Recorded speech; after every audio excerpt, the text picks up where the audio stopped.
Oh, say that you remember. Oh, today in September. Oh, say that you remember. Oh, that's right.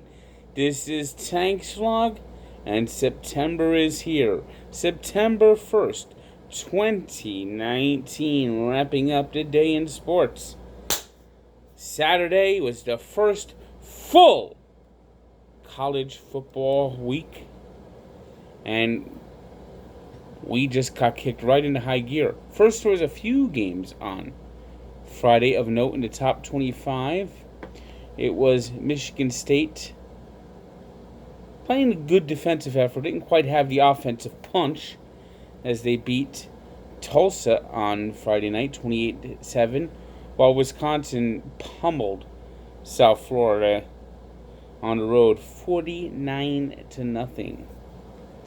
Saturday, it was Alabama and Tua Tagovailoa, after a shaky start, just throttling Duke, 42-3. While number 3, Georgia, smacked Vanderbilt 36 in an early conference game. Ohio State didn't look too impressive as in their 45-21 win over Florida Atlantic. They did jump out to a 28-0 lead, but coasted the rest away. Will about to play much better when they start toughening up their schedule. LSU at number 6 stomped a mud hole into Georgia Southern, 55-3. Michigan, like Ohio State, looked shaky at times as they beat Middle Tennessee 40-21. The Longhorns, ranked 10th from Texas, smacked down Louisiana Tech 45-14. In the only meeting of two ranked opponents, it was Auburn rallying to beat Oregon. Justin Herbert is one of the people who is expected to be one of the top quarterbacks in this year's draft, and he did not have a good second half, especially on that last throw where he basically was on the 40 of Auburn, and he threw the ball like he was throwing a Hail Mary pass, and I think the pass was intended for the, what was that guy's name? Larry Culpepper, the guy carrying the Dr. Pepper. But it was Auburn with their freshman quarterback, Bo Nix. Bo Nix, his father played quarterback at Auburn 25 years ago, and it seems like he was a natural as he had the game-winning touchdown pass to Sean Williams with 9 seconds left. And then these referees, they throw a flag on Williams for spiking the football. Come on, man! You know, what the hell? Are the college football players supposed to apologize for scoring a touchdown? What are they supposed to do? Mourn for the team? He spiked the ball. He showed emotion. He showed excitement. Come on! Jesus, Mary and Joseph.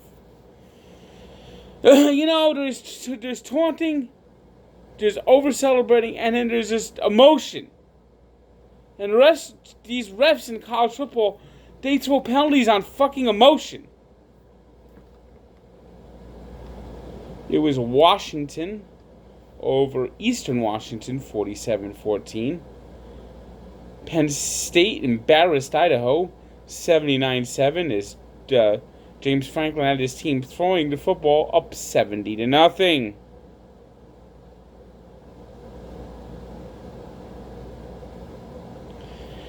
Iowa over Miami of Ohio, 38-14. It was Iowa State needing overtime to escape a scare against Northern Iowa, 29-26. Iowa State, if they want to prove they belong in the rankings, got to do much better than going to a triple overtime game at home against FCS schools. I mean, jeez. And I know interstate rival, but oh my lord. But yeah, that was just a scare.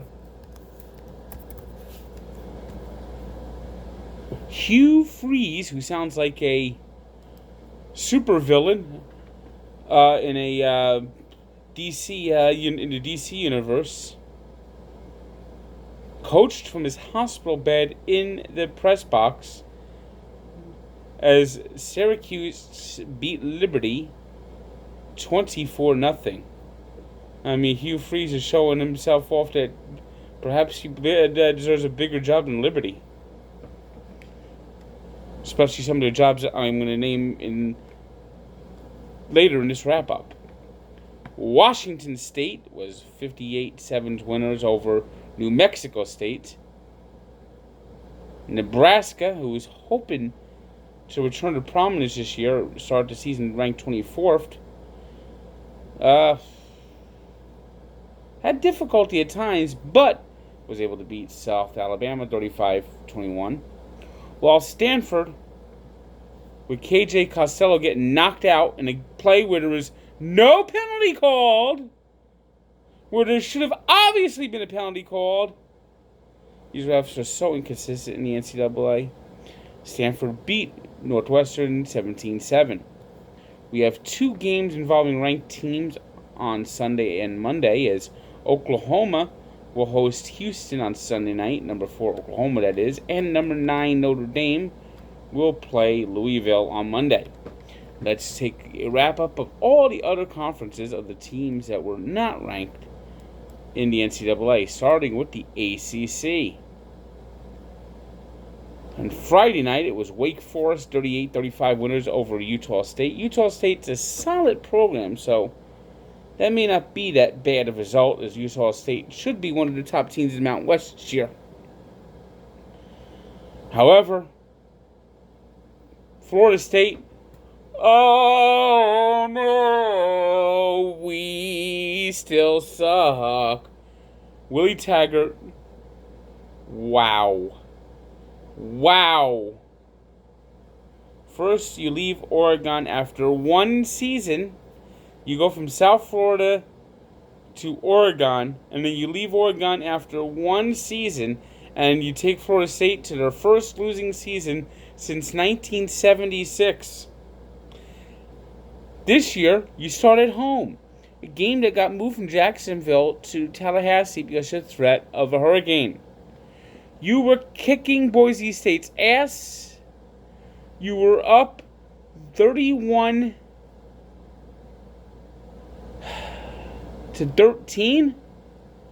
and you stopped scoring. You got shut out in the second half. Boise State with a freshman quarterback. Boise State who practices in low humidity. The mountain airs. Cooler weather.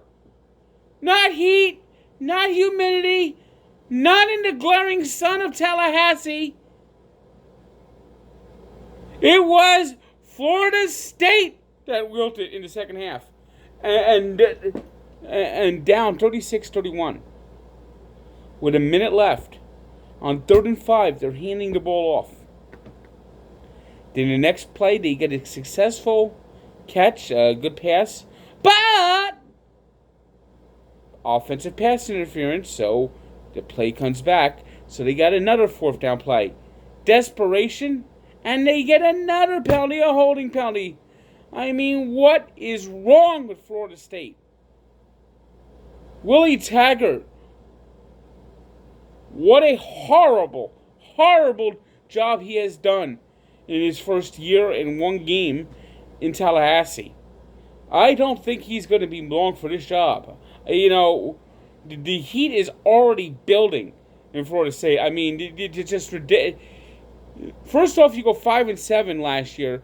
The Seminoles have always recruited top players, and you lose at home to Boise State after you have an 18-point lead in the second quarter. You don't score again. You're shut out in the second half. That is an absolute embarrassment today for the Florida State Seminoles. It's a shame. It's a shame. This program is in tatters.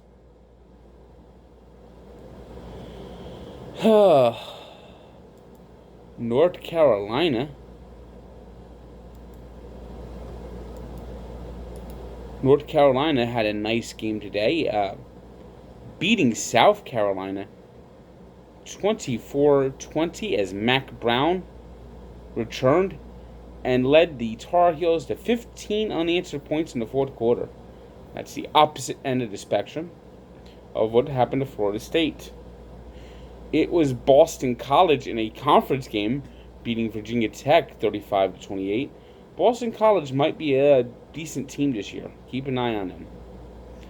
And Virginia throttled Pittsburgh 30-14. Moving on to the American Athletic Conference.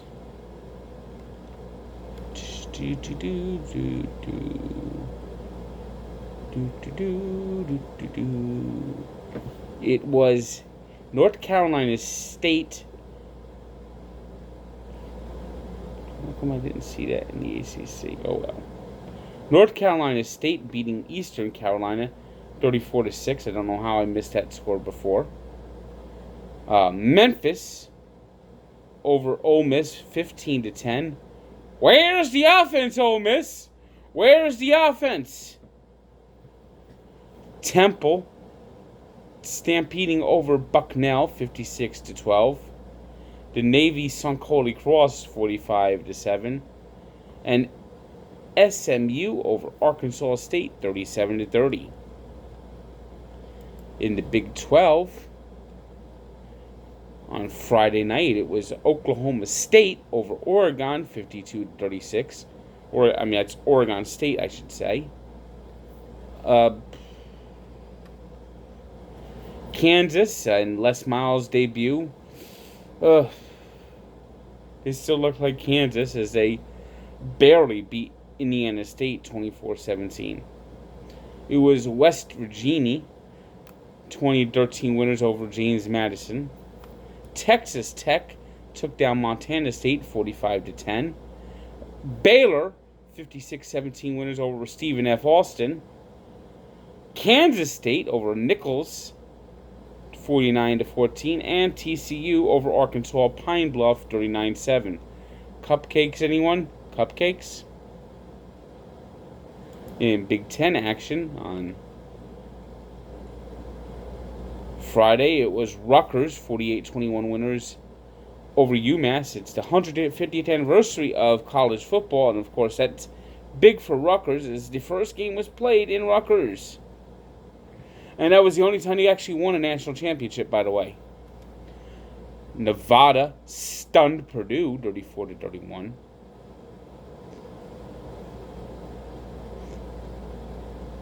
It was Maryland 79-0 over Howard.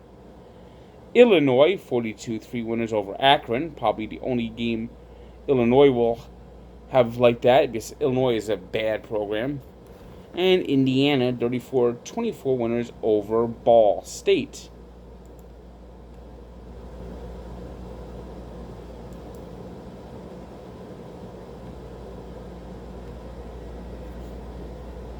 Army beat Rice on Friday 14-7. Army looks like they got another strong defense year coming for them this year.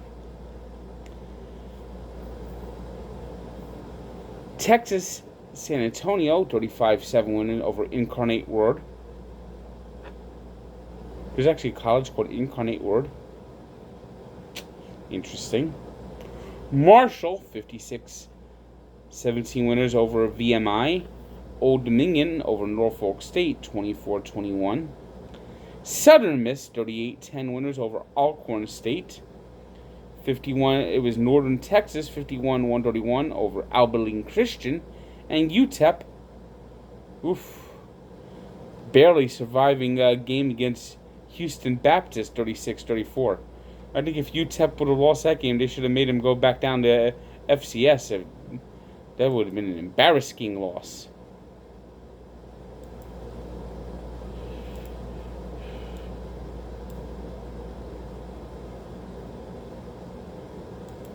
In Mountain West Conference action, Colorado over Colorado State 52-31 on Friday night, while Air Force started their season with a 48-7 win on Saturday. Elsewhere, New Mexico over Sam Houston State 39-31. In perhaps one of the bigger upsets of Saturday, it was Wyoming surprising Missouri from the SEC, 37-31. Kelly Bryant had a good game for Missouri, go for not 423 yards passing. In perhaps the most boring game of the day, it was San Diego State 6-0 winners over Weber State. San Diego State is only scoring 6 points against Weber State. It might be a long year for the Aztecs. UNLV beat Southern Utah 56-23, and USC survived a scare against Fresno State 31-23 as the Bulldogs' comeback just fell just a little bit short.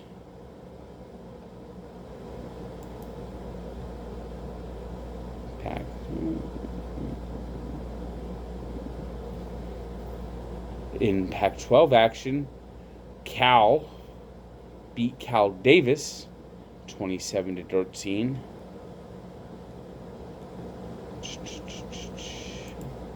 Let's check out some of the MACtion.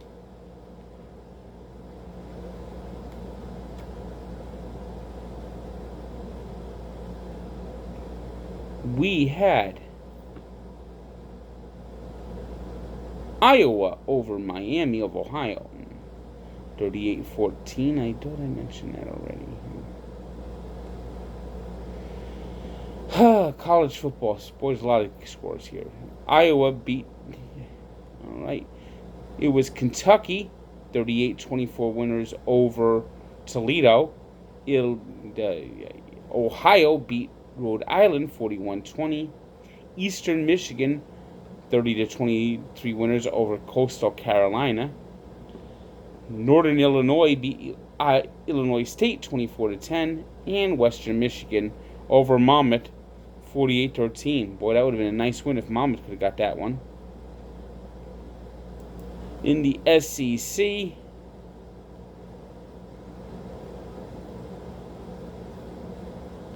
it was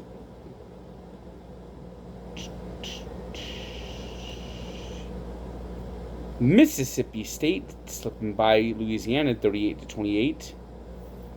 And in one of the more embarrassing results of Saturday, Tennessee losing at home to Georgia State, who last year went 2-10. Oh no, Rocky Top, we do suck. Yes, Tennessee, they're definitely going to be looking for a new coach again because it's been a long time that Tennessee has been really, really bad. Arkansas, meanwhile, held off Portland State 20-13. And in the Sun Belt Conference, what the fuck, nobody cares about the Sun Belt Conference. Moving on to baseball. Mets saw Jason Vargas on the mound, and they did the job. They beat him again. They beat the Phillies for a second straight day, 6-3. So after a 6-game losing streak, they've won the last 2. Wilson Ramos is the hottest hitter in the lineup as he now has a 24-game hitting streak. Yankees finally were able to beat the A's today as DJ LeMahieu walked it off, a 4-3 win in the 11th inning. It was the Cardinals, 10-6 winners over the Reds in the first game of a doubleheader, and they would sweep the doubleheader, winning the nightcap 3-2. The teams will also play a doubleheader on Sunday. Due to a rainout Friday, that's going to be a lot of exhausted ball players in St. Louis. Fortunately, Sunday is the day of the roster is expanding, and this is the last year of the 40-man roster expanding. Next year, they're going to cap it. Supposedly, they're talking about capping it at 28, maybe 30 at the most.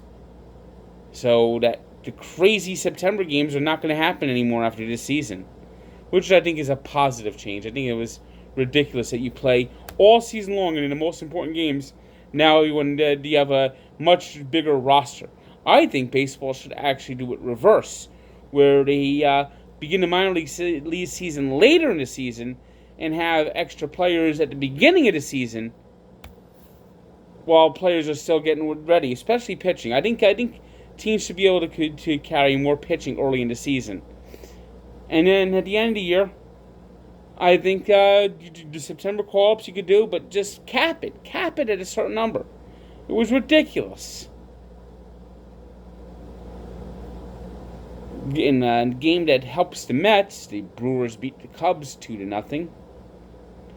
It was the Blue Jays beating the Astros 6-4 as Kevin Biggio homered, beating his dad's old team.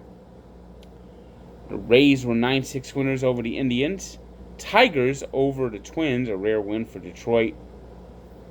Steven Strasburg struck out 14 and pitched 8 innings, allowing 2 hits as the Nationals blanked the Marlins 7-0. Royals 7-5 winners over the Orioles. It was the Braves over the White Sox 11-5. Rangers edged the Mariners 3-2 on a Ishihara Fifaya walk-off single in the ninth. Diamondbacks beat the Dodgers 6-5. Pirates crushed the Rockies 11-4 as Josh Bell hit his 35th home run of the season. Padres beat the Giants 4-1. And the Angels over the Red Sox 10-4. Today's 3 stars are Steven Strasburg of the Nationals, Tua Tagovailoa of Alabama. Dolphins now officially tanking for Tua after trading 2 of their only good players to the Texans for a multitude of draft picks. And Ronnie Rodriguez of the Tigers, who had 2 home runs and 5 RBI. Today's birthday shout-out goes to a pair of Dolphins, Zach Thomas and Jason Taylor. Did you know Zach Thomas and Jason Taylor are actually brother-in-laws now? Jason Taylor married Zach Thomas' sister, so they're not only teammates, they're related, and Jason Taylor's in the Hall of Fame, and perhaps Zach Thomas should get more consideration. He had just as good a career as Brian Urlacher. Look at the numbers. You can't tell me that Zach Thomas was that Brian Urlacher was that much better than Zach Thomas. Zach Thomas certainly deserves more Hall of Fame consideration. And we take a look back to 1964, when it was Masanori